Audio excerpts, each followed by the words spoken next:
Hey everyone, I'm Randy Searles. I'm a book coach, developmental editor, ghostwriter, and I just set this Q and A up so we can answer any questions. So anybody out there have any questions, go ahead and send them in about writing, about publishing, about editing.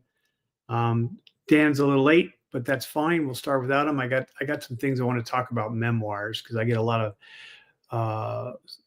clients that ask me to help them with their memoirs. There's a lot of different kind of memoirs. The ones I get most of the time are basically they're basically biographies. They're memoirs. Whoops, look, Dan, here comes Dan.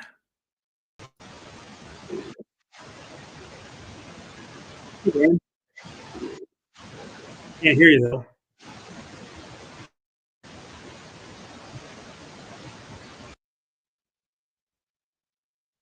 Okay, Nope. Yeah, there you are. perfect. Okay. Sorry to introduce myself. Go ahead and introduce yourself, Dan. Hey, it's Dan Pace here. Had another call, so apologies for being late. I am a retired Green Beret, now a full-time author, and I working with Randy because we feel it's important to kind of reach out to military and former military authors, and then other military interested authors to kind of share some best and worst practices we've learned about, the writing business and how you get your thoughts out there, to encourage more people to put their own thoughts on paper and to start out there and get sharing ideas. So exciting project, and I'm happy to be a part of it. Yeah, and I didn't share anything about my former profession. I just said I was a ghostwriter and editor, but I'm also a former Green Beret and a Ranger, and I was in the Army for over 20 years, um, traveling around doing Army stuff. Back when we were Um, young and did things that didn't hurt so much. Like, things were yeah, less physically uncomfortable. Yeah, yeah, that resulted in my knee replacement. it's good. Builds character, right? I was just starting to talk about memoirs because I've had a lot of clients come to me about writing memoirs, but we can move that to the end. I want to hear about your Kickstarter because that's freaking awesome. No, it's coming along. No, thanks. So it's my first Kickstarter, and I decided I just finished a kid's book. So I wrote a children's book called The Whale and the Kraken: A Tale of Unlikely Friendships, and I finished writing it. And the last couple of times I self-published, I've just launched directly onto Amazon, and I want to do something different. I've heard that Kickstarter is a good way to launch a book. I mean, you told me this. I've done some research into it, and it seems like it's a good way to be able to kind of offset some of the upfront costs and build a little bit of excitement while at the same time giving the customer good value, right? They get a discount on your book when they buy it.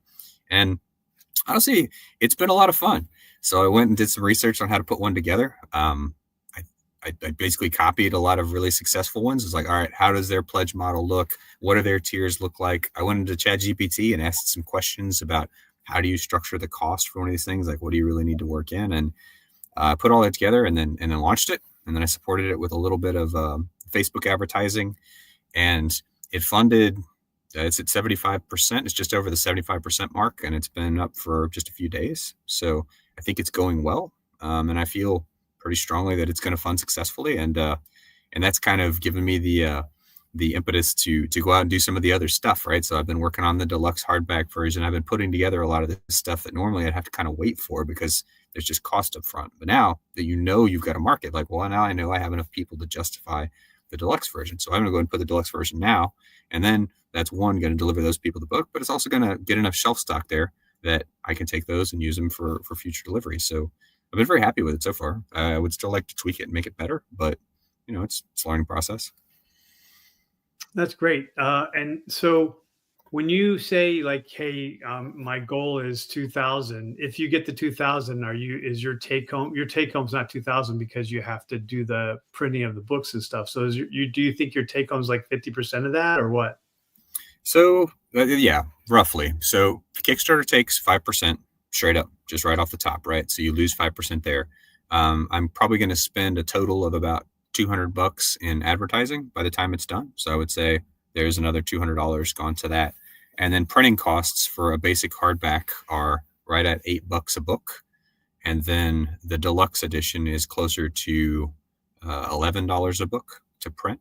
And so whatever the total, number of orders is, take that. That's your base costs out of that. So let's say that's going to be If I sell 100 books, that's going to be $800. If I sell 100 books, then that would be $2,500 of funding. So that's a third. So I guess we'd say about a third of the total costs will be printing costs. And then shipping, I think I'm still going to lose a little on. So the Kickstarter should calculate shipping.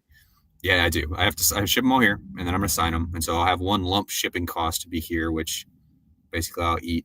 And then I think most of the shipping to the actual individuals will be covered because I'm asking, them to pay when they check out on the pledges. So I'll probably come out a little in the hole on shipping, but I think my overall take home on this will be 40%, I would say, which is not terrible. Which is better than a kick in the butt. It's a lot better than negative a lot, which is usually what you look at when the book launch. You launch the book, you are in the hole until that book sells enough to get you out of the hole. And sometimes that can be expensive. This one wasn't particularly expensive, but it can be. Yeah, and it wasn't. I mean, you did a little bit of research, but really you had it up and running in a week. I mean, you had all the content for describing it, and with all the different types of services and wares that you were offering, and then you did the video, and I gave you a little bit of advice on the video, but you had the video up, and everything went really quick. It's not that much in the grand scheme of things. I mean, honestly, again, we took what worked. I was like, hey, that person's 300% funded. That person's 400% funded. You look at the model, you're like, okay, I need a triumphant video, like Bill and Ted style. And then I need, some solid, like visual stuff that's engaging. So I went with hand drawn. You could also probably produce that some other way. And then you want the story behind it. So it seems like a lot of people really like the story behind the creation. And again, a lot of this, you don't have to make it up if it's there. It's like, so I just put down what was there. It's like, here's the story. Here's how it was created. Here's some pictures of, me and the kids drawing these pictures and putting them together. And then you just have to capture that in a way. I mean, I write for a living, so I should be able to write an okay and compelling Kickstarter blurb. And you get all that down, and Kickstarter does make it pretty easy. As long as you know what you need in terms of, money, your shipping stuff, as long as you got kind of the ones and zeros figured out.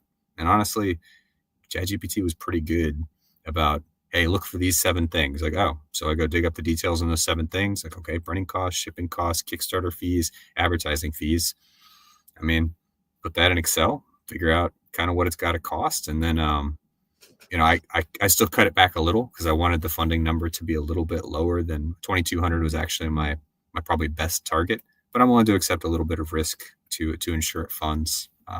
And then, if you go over your amount, you get it, you still get it, right?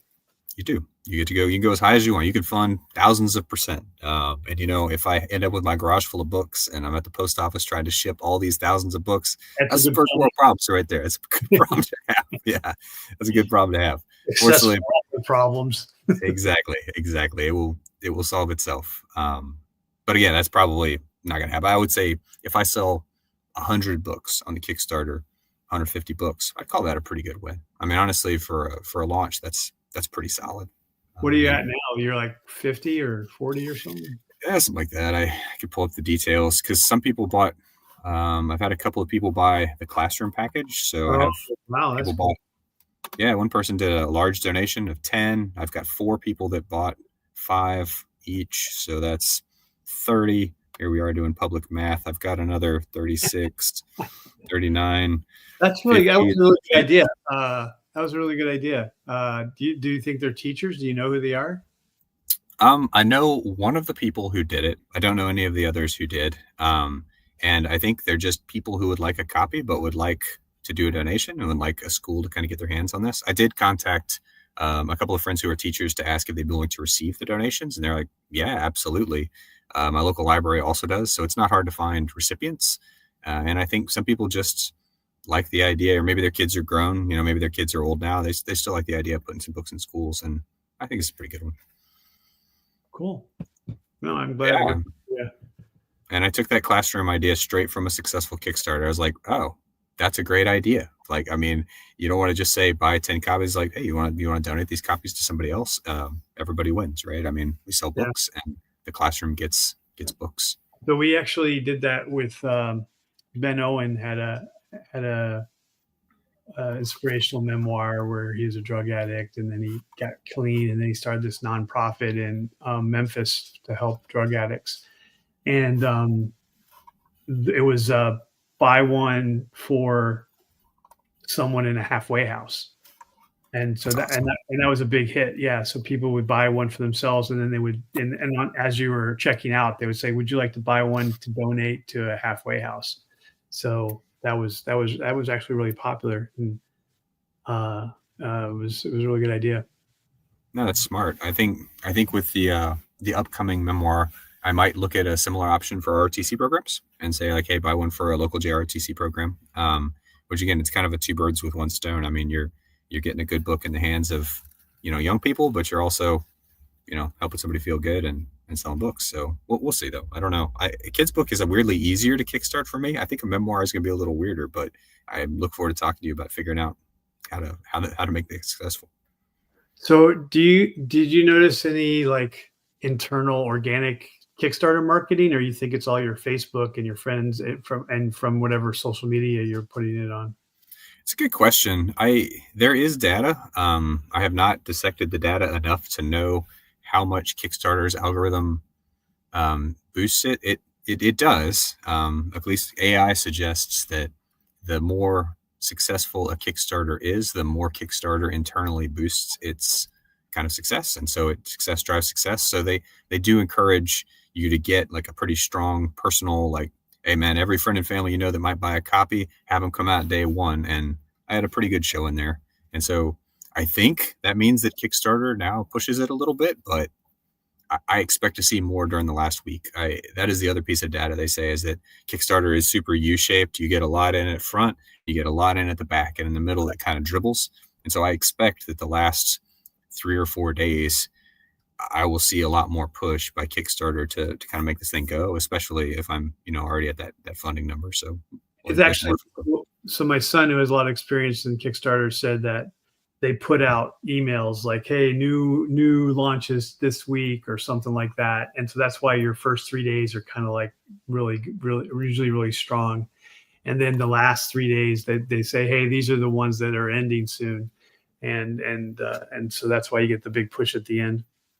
And it makes sense. I mean, Kickstarter doesn't get paid unless the projects fund. And so there's a strong incentive for them to help you get this thing across the goal line. And the more you make, the more they make. And so in a lot of ways, it's a brilliant model for creators, because that the platform has some incentive. You're not just giving them a flat fee and they don't care one way or the other. Like, no, they get paid when you get paid. And so to me, that's a pretty good model. It gives me confidence that they care, which is always nice.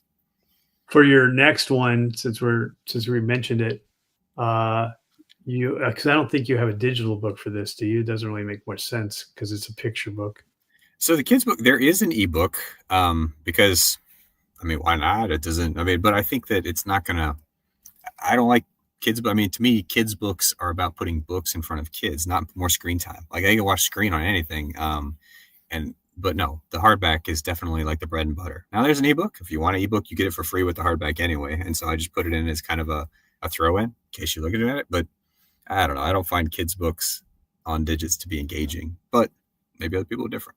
Well, I just wanted to talk about the backside because I suggested use BookFunnel for the digital, and then if you're going to do an audiobook too, it also distributes audiobooks as well, and that's pretty cheap. It's like a monthly fee depending on how many you think you're going to distribute. And then you're using BookVault for the physical books, right? I am. And BookFunnel and BookVault have both been good. I have had some trouble with BookFunnel's integration. So my web store is all Wix, and Wix and BookVault are seamless. It is amazing. Somebody puts an order in on Wix, I see the order appear on BookVault. BookVault bills me, $8 to print it, and then Wix pays me, whatever the customer ended up paying for it. And so that's amazing. BookFunnel's a little trickier. We had some integration through a service called Zapier, which is like I don't know what you'd call it exactly, but it's like a little programming hub that creates linkages between sites. But the problem is most of those are pay as you go. And I found them to be a little fragile. So I'm having some trouble getting the automation behind BookFunnel to work with Wix. But it seems to me that BookFunnel has internal payments that you can just put the link to the digital book if they want, and just goes straight over to BookFunnel, and then they would charge them from there. And maybe you're right. That's probably what I need to do. I've been trying to run all my funding and store stuff through Wix, just because I want, frankly, one tax document at the end of the year. Like, all purchases here, give me my list of what I spent and what I earned. The more sites I incorporate into that, the harder it is. But that it might end up having to be that way, because BookFunnel is great for distribution. And you're right. When I want to give somebody a book, I just pull a BookFunnel and I send them this little code and they download it. You can do it with physical stuff, like almost like a QR codey thing. When we're done with this Kickstarter, I will just put every email address in, and BookFunnel will send them all over. So it's an awesome distribution service. I just need to figure out how to make it work with kind of the overall model, because well, yeah, that's it. It'll get there. Do you are you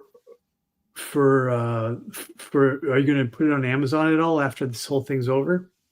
Yeah. I mean, Amazon, you get obviously smaller percentage royalties, but the reality is a lot of people buy on Amazon. A lot of people who won't buy direct from the store just buy from Amazon, and I won't turn down a sale. Also, Amazon has, as you know, I mean, Amazon reviews are like the backbone of, between Amazon and Goodreads.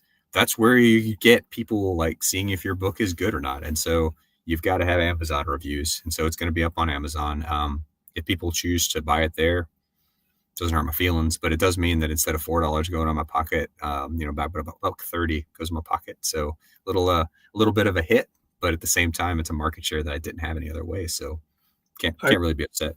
Have you seen the prototype for that for Amazon yet? It looks different than BookVault, right? So which prototype do you mean? Do you mean hardback or the softback or whatever? So yes, I got my proof from Amazon yesterday. I wish I had one now. I thought that was BookVault, but that's the Amazon one. That was the Amazon proof. So I always do my Amazon proof first, just because their software is easier to do proof through. And so you can actually click through.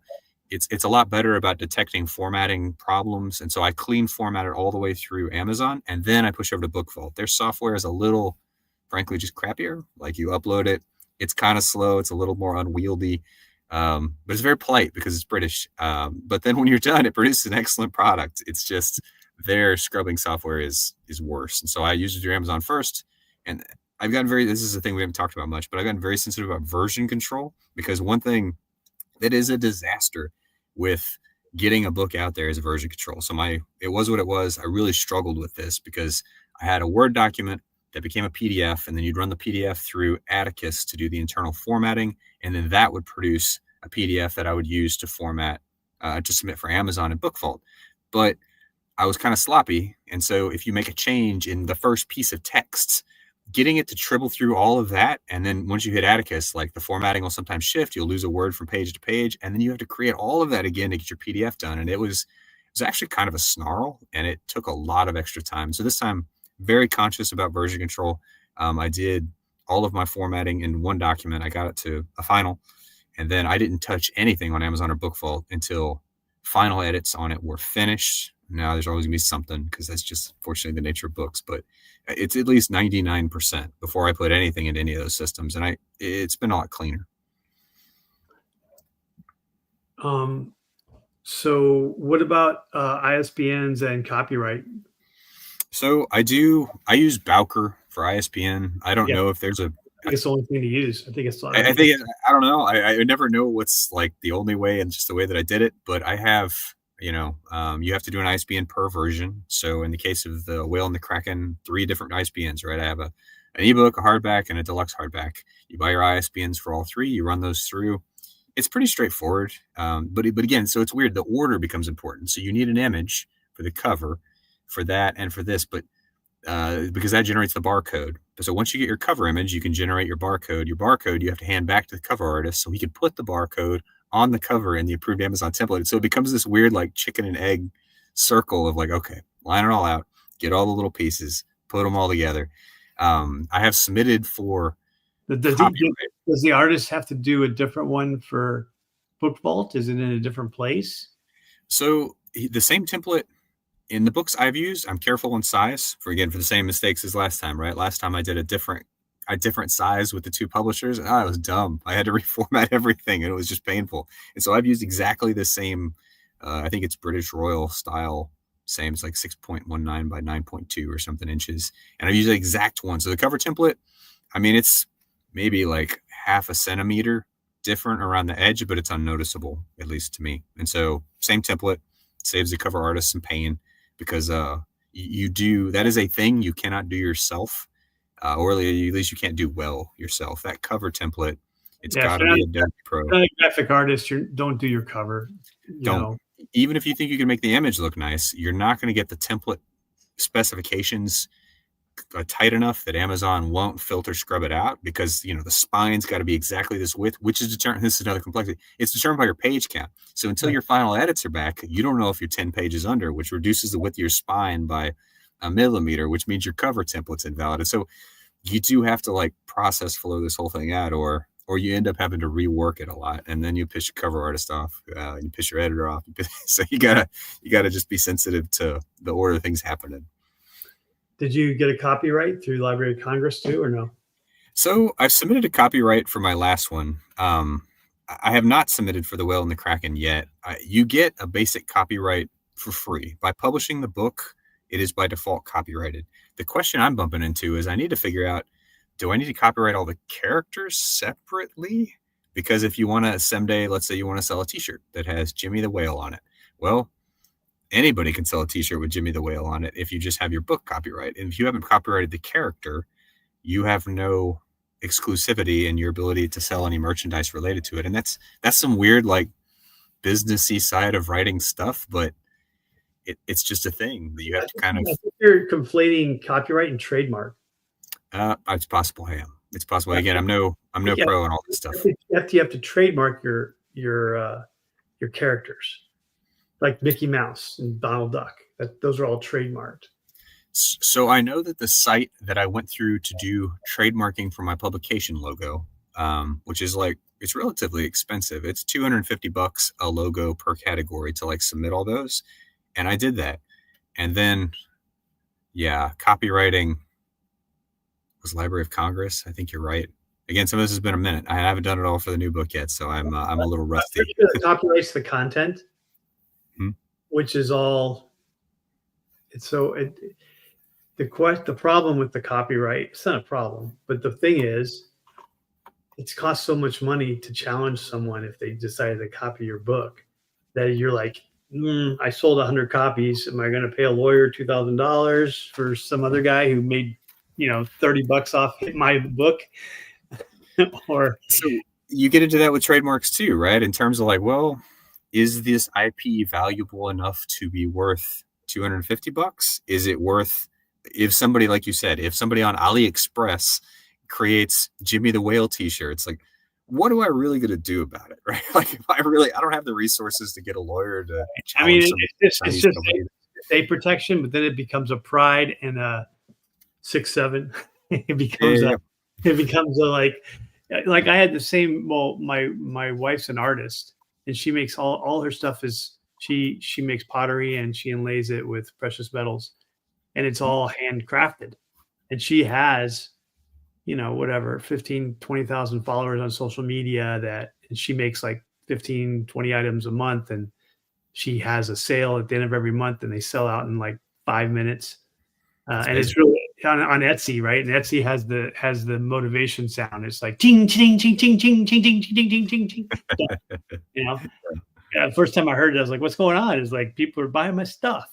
It's amazing.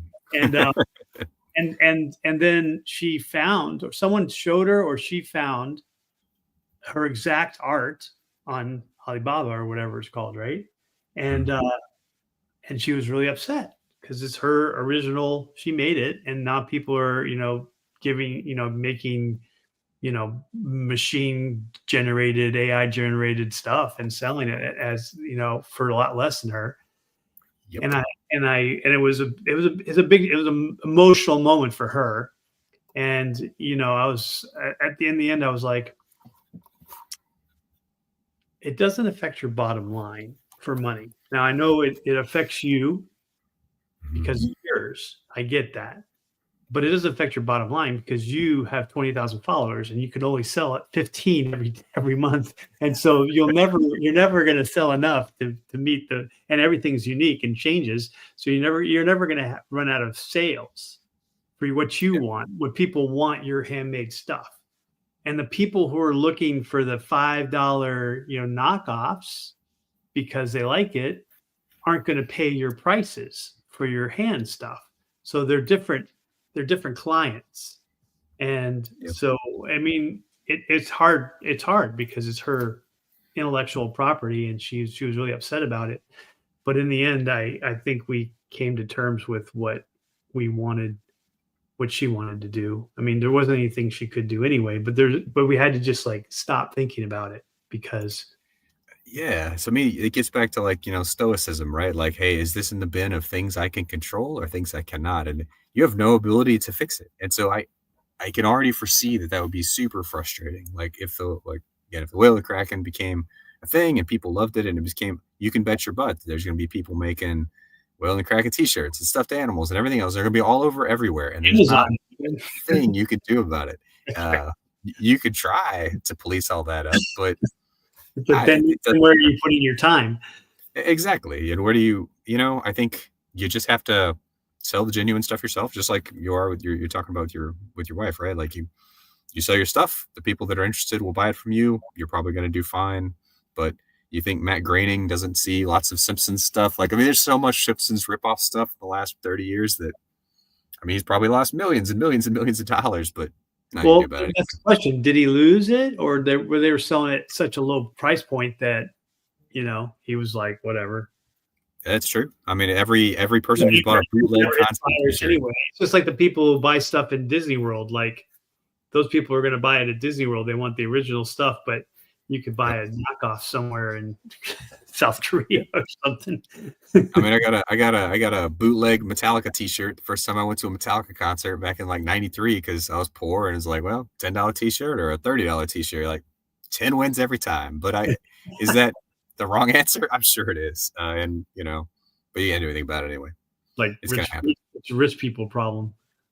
That's right. If people love your stuff so much that they're bootlegging it and people are buying it in droves, then maybe you're okay. Maybe you're just fine. You don't worry about that. Yeah. And so, I mean, I'm the same way. Oh, the other thing I wanted to bring up is like Amazon has a huge problem with people pirating successful self-published books, even if they are copyrighted. First of all, it's really hard to find, someone has to actually tell you like, hey, this guy copied your thing or whatever, because there's, especially in the romance department where people are, there's 1,000 a day coming out and they change the title and they change the cover and everything inside is exactly the same. So the problem becomes sometimes, you may say, hey, you guys need to cut this out. This is my book. And then they tell Amazon first that you copied them. Sure. And now there's an investigation and they take both books off and no one makes anything. Yep. And that can last. I've seen complaints that it'll last 6 months, a year, where you're not making any money off your book while that's happening. And ideally he isn't either, unless you publish it again under another name and another cover and no one knew about it. But the sorts of people who are going to do that sort of like unscrupulousness, like you can't really beat it. It's unfortunate, but you can't win. So just do your best. Hope that it doesn't happen and hope that it's not too terrible if it does. And at a certain point, one thing that's nice is like, I don't think if somebody copied it was what it was. I mean, maybe it's different. It's not a romance novel, but if they did and they posted it, well, you still got to generate enough steam with like reviews and everything else that you're going to turn into the one that they would buy. And so I guess you hope as the original creator, you can stay ahead of that curve and like, well, okay, this is the original person. This is it, and be successful that way. I don't know. Well, I mean, the memoir is going to be different. I mean, memoir is super easy to prove it's you, right? Hopefully.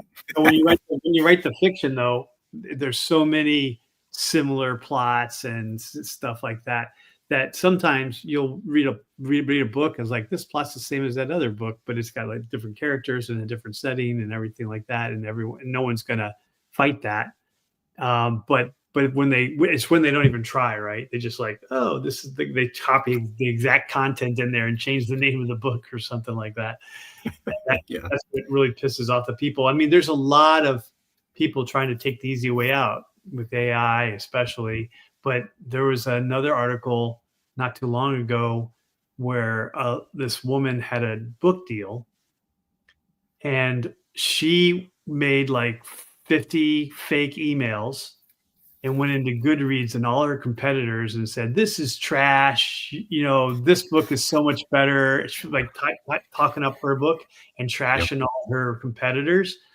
And then they figured it out. It was her. And then she lost her book deal, and she was blackballed and everything else. But like, she already had a book deal. All she had to do was shut up. I mean, I think people have a hard time. I mean, this is like just normal people thing. This isn't anything specific to authors, but you know the deal. We can all get our egos wrapped up in these situations that they got no business being wrapped up in. And I think we can all sometimes walk ourselves down roads that get you into this place where you're like, what am I doing right now? Am I writing negative reviews about somebody else's book under a fake name? That lady probably didn't start that overnight. She just probably ended up there, and you're like, it's kind of sad on the one hand, but on the other, you're like, well, she's kind of screwed that one up, man. Through a whiskey bottle, and she's like, ah. I mean, in our former profession, we all know plenty of dudes who've kind of ended up on that downward spiral. You're like, probably not where you wanted your life to end up, but sometimes people just find themselves there, I guess. It's as good as hers. What if I took her book and published her book when they wouldn't buy anymore? Oh crap, I'm selling a lot. Use it.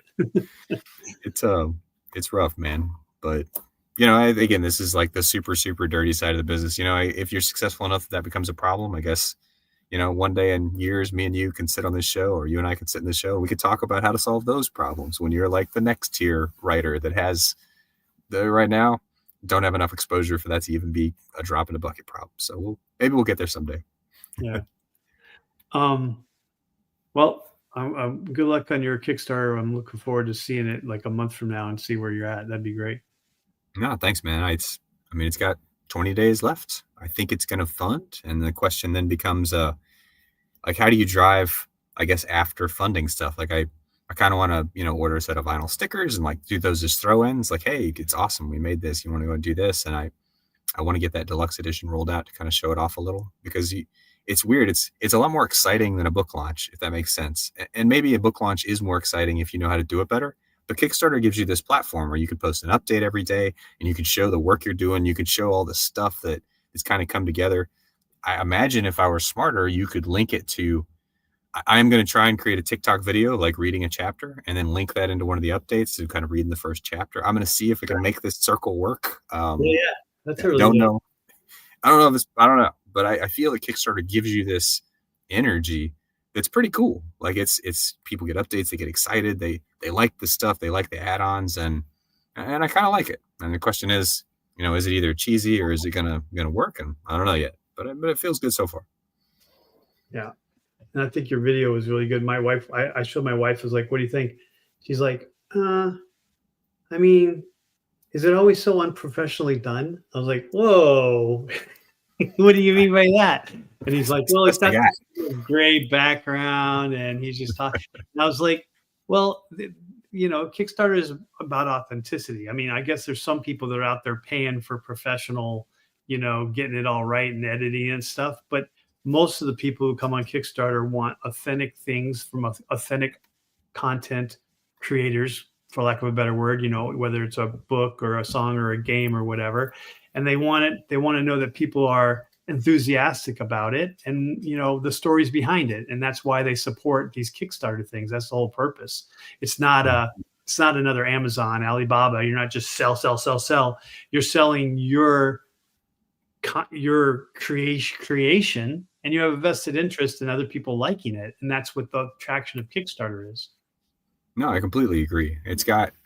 I think that it's like Etsy, right? When I want something kind of, one-off or handcrafted, I don't go to Amazon, I go to Etsy. Now, is some of the stuff fake on Etsy? I'm sure it is, but there's still a level of engagement with the creator on that platform that is really positive, and I enjoy. And I think Kickstarter is the same. Like you said, you get to be part of the process. So now the people following the updates, they're seeing me go through the proof, and I'm like, hey, see, look, these are the problems that we're finding. We're finding the problems and we're fixing them. And so it pulls people in. I think it makes them want to, know you. Like, where did this come from? Why is this a story? Who are you? Like, you're real people, you're real kids, and they're putting this together. And I think that's engaging. And to be honest, like, that video is just me with CapCut sitting there and like, how do I make a video? And it came out okay, but it's not professional grade stuff. And right. I guess should it be right? I mean, it's just No, me. I liked it. I thought it was good.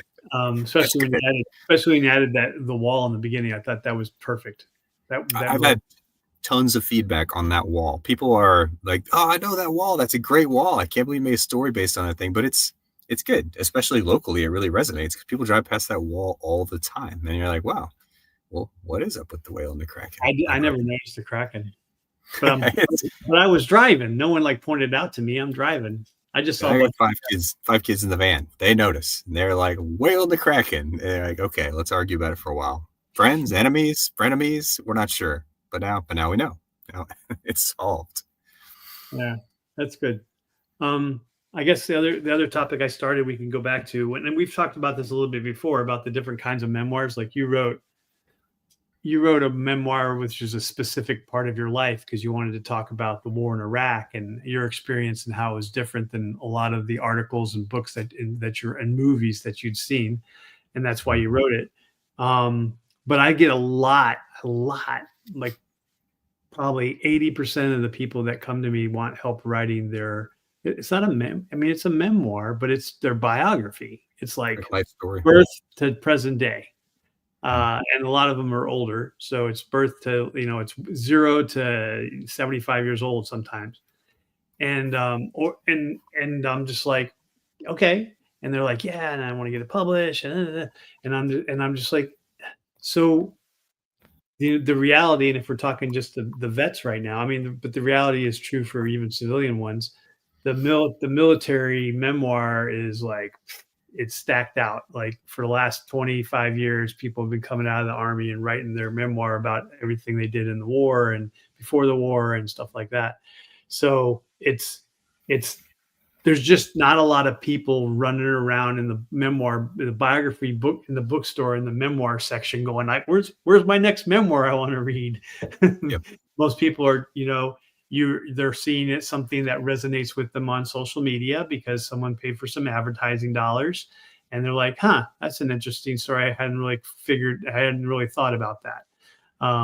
Or it's a special ops guy that was in a specific unit or was in a specific, engagement, whether it was the, Operation Eagle Claw or, the Tora Bora or something like that. And those are the ones that people pick up usually. But your normal, like I had a guy write a book on, he had 6 years in the Marines, or that he wrote about his 6 years in the Marines and basic training. And, and he did go to Iraq for a little bit, but it's just like, okay, who's reading this, because if you're going to write a couple chapters on basic training, are the people, if it's for the military, we all went to basic training. I didn't go to Marine basic training, but I went to Army basic training, and there's some similarities there. And I'm not sure that I'm excited about that. And so you just kind of gotta, are you going to make a lot of money? Like the guy we had last time, Alabama, he pushed his book out there and he sold, he's probably sold like 100 copies or something like that, which is great. I just don't think most memoirs are going to do that. And I just got to give reality checks to, if you're going to write your whole life story, most of the time that's just for your family and friends. But if you're going to take a chunk with a specific purpose of a teaching point to somebody and say, if you're interested in the Iraq war and this part of the Iraq war, then this book's for you. And this is the same way with Eat, Pray, Love. She wrote like 4 memoirs. Eat, Pray, Love's only a year and a half long. She gets divorced, then she goes to Italy and eats a lot and gets fat. Then she goes to she goes, I forget where she went next, and she, fell in love, and then she went somewhere else, or she went somewhere else and learned how to pray. I think she went to India or something, and then she went somewhere else, like Thailand or something, and she met her next husband, and that's why it's called Eat, Pray, Love. And she spent like 6 months in each place, and that was just a part of her life after her divorce, and then meeting the next love of her life, and that was it. But then she wrote another memoir about the next 2 years, after she divorced her next husband. And so she's written like 3 memoirs, and you can do that. But those are short stories with specific points to them, addressed to a specific audience that is lost, just got divorced, doesn't know what to do, wants to explore the world, whatever. There's a lot of people that would love those books. And so that's what you're applying to. But if she had written one book about her whole life that had that 18 months in there, like in 3 chapters, I don't think it would be as appealing to everyone, because they'd be like, okay, yeah, I went to high school here, and then I went to college, and I met a guy there, and then I did this and that, it's just then I did this, and then I did this, and then I did this, without like an inspirational direction to it, where, hey, you can change your life. You can come back from loss or being alone, or it's not a bad thing to be alone. And that, if that's your message, then you tell that part of your life that affects that, because maybe when you were growing up until you got out of college, when you were 24, you didn't have that problem. So do I need to know anything between when you were 10 and 24? Maybe it doesn't. If it doesn't apply to that message, I probably don't. And it's going to take away from your readership, because the readers are always selfish. They want something out of your book. And if you're not giving them for the first, 10 chapters, because I'm hearing about what happened to you from 10 to 24, then you're going to lose me. I'm not going to recommend the book. Are you Bill Clinton? Are you Barack Obama? Exactly. Are you big enough that people just want to know? The answer for basically all of us is no, we are not. And nobody cares. I would say that the only way that I think you can pull that off, and you see occasionally books, the one that's popping into my head is one called Shit My Dad Said, which is, it's an every person book, but it's just written in such a way that you're like, I don't know, it's got this relatability that you could just like, it's just funny, right? I mean, it's kind of a cheesy book. There's not a lot of depth to it, but it's just engaging because you got this dad character, and everybody can kind of relate to this dad character, but he's also a little like hyperbolic for a dad character, but it just works. And you can pull that off sometimes. And in a way, that's what Eat, Pray, Love, I think, is doing, is where the lady is like, this is kind of an every person story. She's just writing it in such a way that's engaging to pull people in and make it work. But honestly, if you don't have one of those 2 things, you're not like kind of, really good at capturing people's imaginations with this normal kind of stuff, or you're not just like so important that people just want to read about you anyway, then like you said, just cool, write it. Just know that it's never going to be a smash success. Like, honestly, like my first memoir is never going to be a New York Times bestseller. It won't. It's not going to be. And honestly, it's not really designed to be. It's designed to appeal to a target audience. It's designed to kind of capture my memories about the experience in, I hope, an engaging way. And the next memoir is going to be similar. Like I have this vision of capturing the whole GWOT, through the life of a soldier, so you can really feel that out, so that people someday will be like, what was it like to go from being shitty druggy to guy in the GWOT, and then, changing a whole career about it. But is that ever going to be a bestseller? It's not. If I wanted to be a bestseller, I should write serial fiction. Right? I should write good, engaging serial fiction, because that shit sells like hotcakes. But just remember why you want to write, and then, do your best to write within that genre. And then, to your point, scope it down to keep it interesting, right? Nobody cares where I went to high school. I would sell it to probably the 50 people I went to high school with, and that would be the end of it. Like, everybody else doesn't give a shit. So why is what you're saying interesting? I mean, I know you don't like basic training stories, so I'm curious to see how you feel about. It's like a chapter. I think there's one chapter in basic training. I'm curious to see how you feel about my basic training story, just because the whole point of the story is like, how the hell do you adapt from this to this?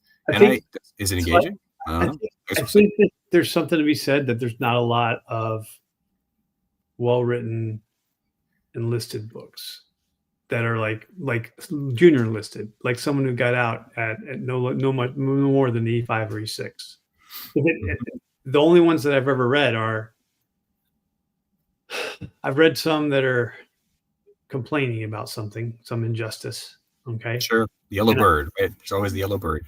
but Yellowbird's like fiction, isn't I'm it? not a fan. I Yeah. don't know if it's fiction or Yeah. not. I get the impression it's like It's really some whiny. applied fiction. It was really whiny. I was forced to read it when I did my thesis for my book. They're like, "Oh, what are you reading to research this?" I was like, "I lived it." I want to research What anything. research do I need to do? Well, you should read this. So they gave me a list, and I read that, and I read the other one where the guy came back and went to a football game and like got a date with the cheerleader or something. I don't remember that one. They actually made a movie of it too. And so both of them were really whiny. And I'm like, this is not a comp title for my book. I don't know why you made me read this. First of all, the guy did 4 years as an enlisted dude with a college education, which all that's dumb. I'm not sure why he came in with a college education to go serve as an enlisted guy and then whine about it, that he was smarter than everyone that was in charge of him, because he wasn't, because these guys had the experience and he just acted like he thought he was smarter, but he didn't really know what he was doing. And then yeah, so they're not my comp titles. Maybe they're my anti-comp titles. I don't want to write a whiny book. I don't want to write this story. Dude, it's funny because what you're describing is like almost the opposite of what I write. Like I was the college guy that enlisted and did 4 years as an enlisted guy. And I did think I was smarter than everyone. But the whole point of the book is to realize that like, nope, I was actually real dumb. And you look around and you're like, this system actually, you look around, you're like, I didn't know shit about anything. But that conflict of like smug college kid crashing into army and then eventually figuring out like, okay, there's some shit that makes sense here. I don't know. I hope that's a compelling story, but I agree that I do not find I'm smarter than everyone here. I know everything. I know how to do it. Nobody else does. It doesn't make for good reading to somebody who was in the army, because we've all seen those people who are like, you're an idiot. Stop. You don't know what you're talking about. But we'll see. We'll see. I had 1 year of college when I came in, and all they did, they just called me college. That was my I was like, I literally had 1 year. I flunked out after 1 year. Like, why would you even call me college? It makes no sense.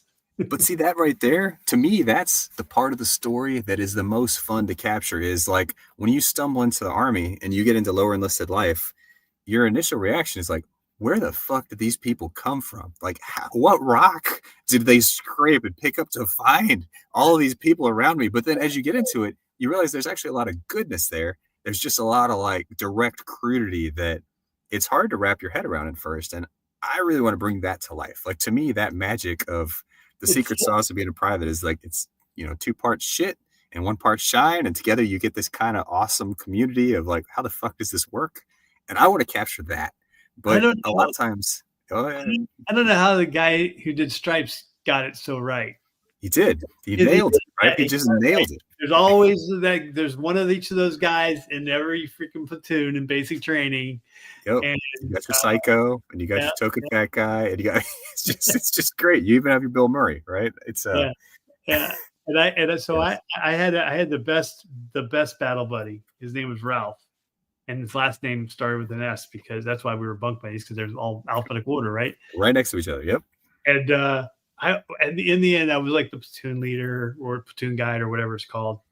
And we had one of those Psycho guys that were like coming to the near the end of AIT, and he sneaks out. He gets a pizza, some smokes, whatever. It's all hidden. I don't know how long the pizza's been there. It's all hidden in his wall locker.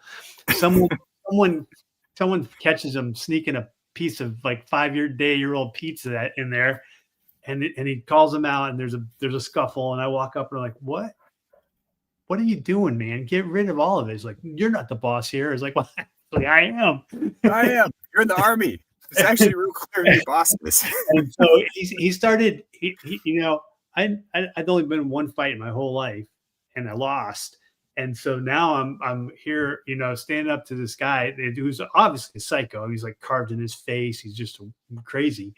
And I'm like, dude, get rid of this stuff. Everyone's going to get in trouble. We're almost freaking graduated. What is your freaking problem?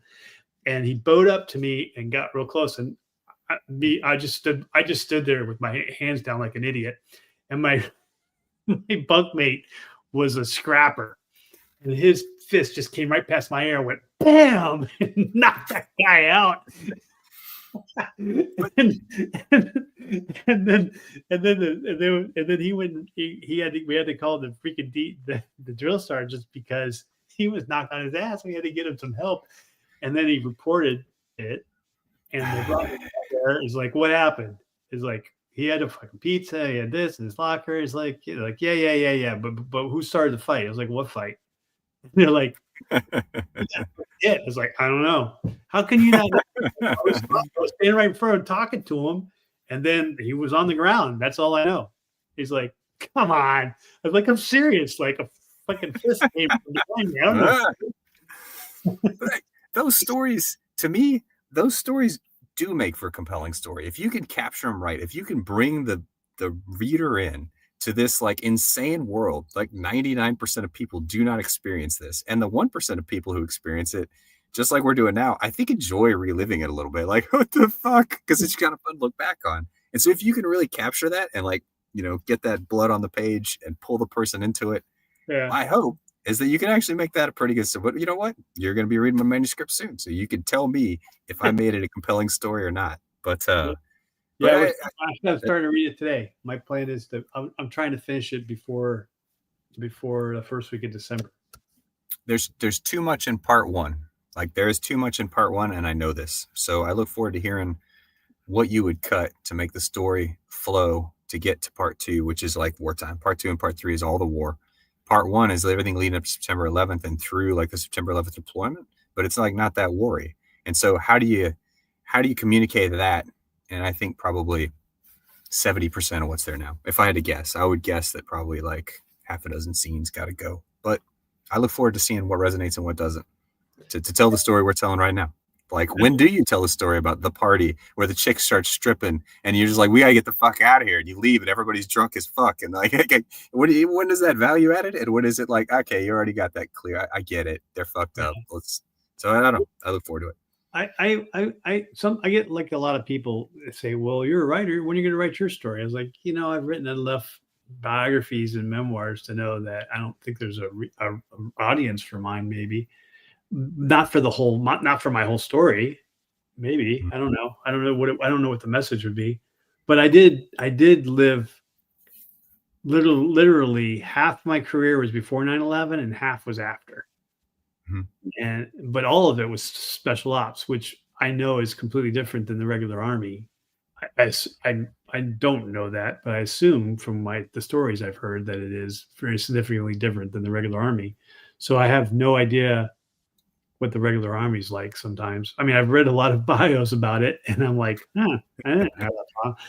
But I did 9 regular Army. I did 9 regular Army and 14 soft. So I got the split.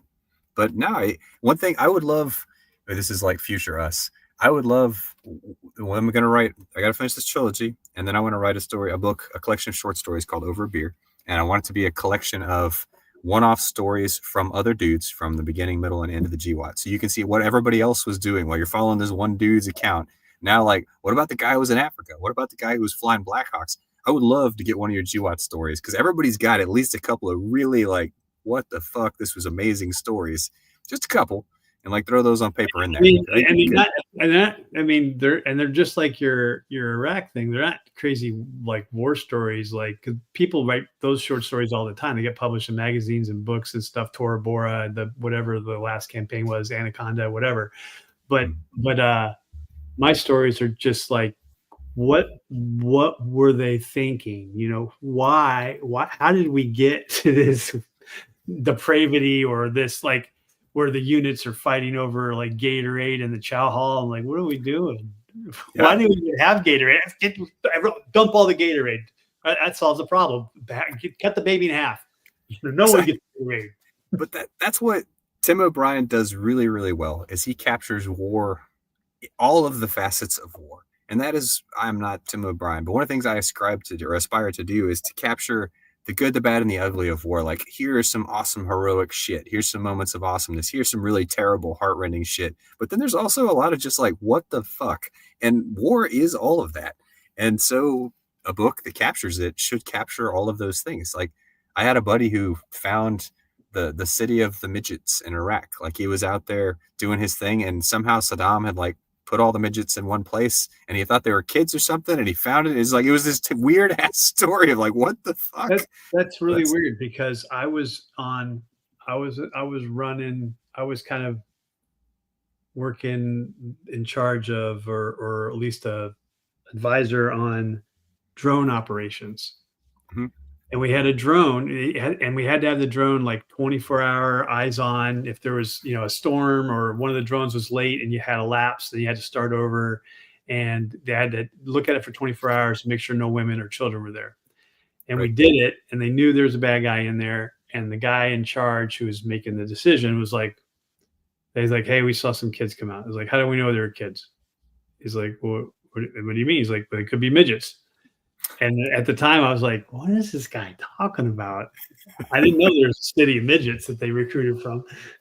So this is, again, a guy's war story. And you never, I don't have any reason to doubt the guy, but there's a lot of stories out there, and you're never sure what's real, what's not. But I'm happy to record all that. Give me your story. Tell me the story that you remember. If it's a fucking mass brawl over Gatorade, that's not unrealistic. There's shit like, I remember one guy telling me that he saw a truck disappear into 2 trails of flames, like in Back to the Future, but it fucking vanished. And he's like, the truck vanished, man. Like the armored truck is gone. You're like, sometimes you just see weird shit. I love capturing that stuff. I just love putting it all down, because to me, that's I could see that being a series, like crazy stories from the GWAT or something like that. I want it to be a collection of short stories, and it could be a series too. It could be a series of Substack posts. Maybe it's Substack posts that get published into a series, but I've started informally collecting them, and I'm going to start putting all those together, and then it's going to eventually turn into a project.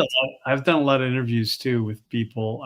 This one guy was a Green Beret scuba guy, and he was tasked to be the liaison to the SEAL scuba.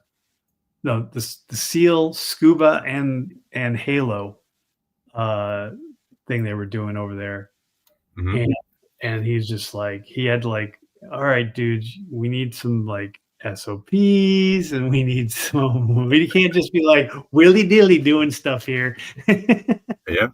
There's so many stories, man. There's so many of them are really good. This was like back in the 80s, or like early 80s or something like that, right after Eagle Claw. It's awesome. But yeah, there's so many, there's endless things to write, right? There's always more projects, but we'll be working on these couple of things now, and then we'll finish these up, and we'll move on to the next ones, and we'll see where they go. And maybe someday somebody will dial into this thing and ask us questions about all this stuff and want advice. But for the moment, hey man, we're just rolling with 2 dudes talking.